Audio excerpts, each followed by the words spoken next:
Varsity খ ভর্তি পরীক্ষার্থী ভাইয়া এবং আপুরা, তোমরা যারা বিভিন্ন কোচিংয়ে ভর্তি হয়েছো, পরীক্ষাও দিচ্ছ, রেজাল্টও আসতেছে, কিন্তু তারপরও মনে হচ্ছে কোথায় যেন একটা গ্যাপ রয়ে গেছে। কোথা থেকে পড়বো বুঝতে পারছি না, কি পড়বো ধরতে পারছি না, কতটুকু পড়বো তা বুঝতে বুঝতেই সময় চলে যাচ্ছে।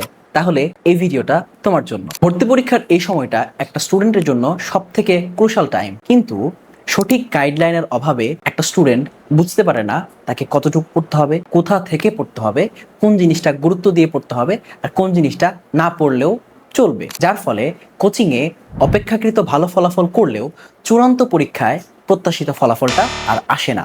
বিভিন্ন বিশ্ববিদ্যালয়ের প্রশ্নের প্যাটার্ন বিভিন্ন রকমের হওয়ার কারণে ভর্তি পরীক্ষার এই শর্ট টাইম পিরিয়ডের মধ্যে একটা স্টুডেন্টের পক্ষে অসম্ভবই বলা যায় প্রত্যেকটা প্রশ্ন আলাদা আলাদাভাবে অ্যানালিসিস করে বোঝা যে কোন বিশ্ববিদ্যালয়ের প্রশ্নটা কেমন হবে, যার ফলে সে বুঝতে পারে না তাকে এখন এই মুহূর্তে কি পড়া উচিত বা যখন তার পরীক্ষা সামনে আসবে তখন কি করা উচিত। আর এই সবগুলো সমস্যার সমাধান করা যায় ভার্সিটি খ ভর্তি পরীক্ষার পূর্ণাঙ্গ রোডম্যাপ, গাইডলাইন ও মেন্টরশিপ পাওয়ার মাধ্যমে। আর এই বিষয়টিকে চিন্তা করে আমি নিয়ে এসেছি ভার্সিটি খ 1-to-1 মেন্টরশিপ প্রোগ্রাম।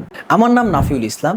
আমি বর্তমানে পড়াশোনা করছি ঢাকা বিশ্ববিদ্যালয়ের সমাজবিজ্ঞান বিভাগে। ভর্তি পরীক্ষায় ঢাকা বিশ্ববিদ্যালয়, জাহাঙ্গীরনগর বিশ্ববিদ্যালয়, জগন্নাথ বিশ্ববিদ্যালয়, বাংলাদেশ মেরিটাইম বিশ্ববিদ্যালয় ও বাংলাদেশ ইউনিভার্সিটি অফ প্রফেশনালস বিউপিতে অংশগ্রহণ করি এবং ঢাকা বিশ্ববিদ্যালয়ে 521তম, জাহাঙ্গীরনগর বিশ্ববিদ্যালয়ে 16তম, জগন্নাথ বিশ্ববিদ্যালয়ে 4র্থ, বাংলাদেশ মেরিটাইম বিশ্ববিদ্যালয়ে 10ম ও বাংলাদেশ ইউনিভার্সিটি অফ প্রফেশনালস বিউপিতে ভর্তিযোগ্য হিসেবে বিবেচিত হই। ভর্তি পরীক্ষার প্রস্তুতির স্বল্প সময়ের মধ্যে আমি ফলো করি বিভিন্ন টাইম সেভিং স্ট্র্যাটেজি ও গাইডলাইনস। আর তোমার এই ভর্তি পরীক্ষাকে সহজ করতে আমি এই 1-to-1 মেন্টরশিপ প্রোগ্রামে শেয়ার করব সেই সকল টাইম সেভিং স্ট্র্যাটেজি, গাইডলাইন্স গুলো যেগুলো তোমাকে সাহায্য করতে পারে তোমার কাঙ্ক্ষিত লক্ষ্যে পৌঁছাতে। তোমার ভর্তি যুদ্ধকে সহজ করতে আমি আছি তোমার পাশে।